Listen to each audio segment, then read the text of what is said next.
ಏನು ಪ್ರಕಾಶ ಸ್ವಲ್ಪ ಹೆಚ್ಚಾಗಿ ಬಂದ ಹಾಗುಂಟು. ಆಗ ನೆಲ ಮುಗಿಸಿ ಓಡಿದ. ಹೌದು, ಈಗ ಎತ್ತಿ ಬಂದಿದ್ದಾನೆ. ಇದ್ದಕ್ಕಿದ್ದ ಹಾಗೆ ಹೌದು, ಒಂದು ಪ್ರಕಾಶ ಅವನಿಂದ ಬರ್ತಾ ಹೆದರ್ಲಿಕ್ಕಿಲ್ಲ. ಮುಗುಲು ನಗು ಮತ್ತ ಅದೆಷ್ಟೋ ಮಂದಿ ನಾವಿದ್ದೇವೆ. ಇವೊಬ್ಬ ಏನು ಮಾಡ್ಲಿಕ್ಕೂ ಸಾಧ್ಯವಿಲ್ಲ.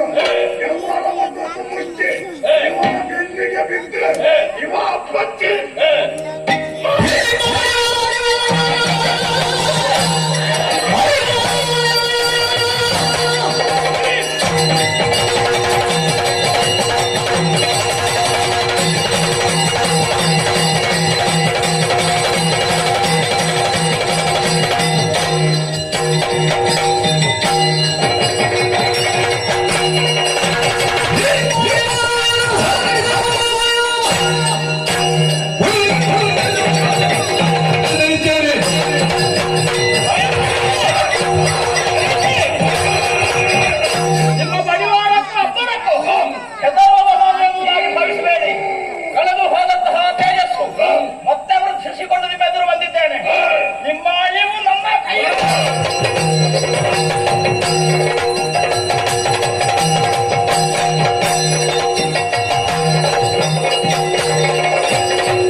ಪಾಪಾತ್ಮರಿಗೆ ಭಯಂಕರ, ಪುಣ್ಯಾತ್ಮರಿಗೆ ಸದಾಶಿವ.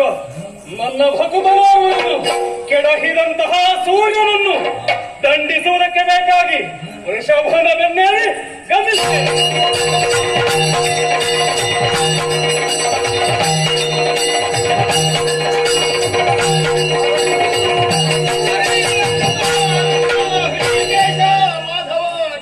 ಸೂರ್ಯನಾರಾಯಣ ಏನು ಗಗನ ಮಾರ್ಗವನ್ನು ಬಿಟ್ಟು ವೈಕುಂಠವನ್ನು ಸೇರಿದೆ? ಕಾರಣ ಇದೆ.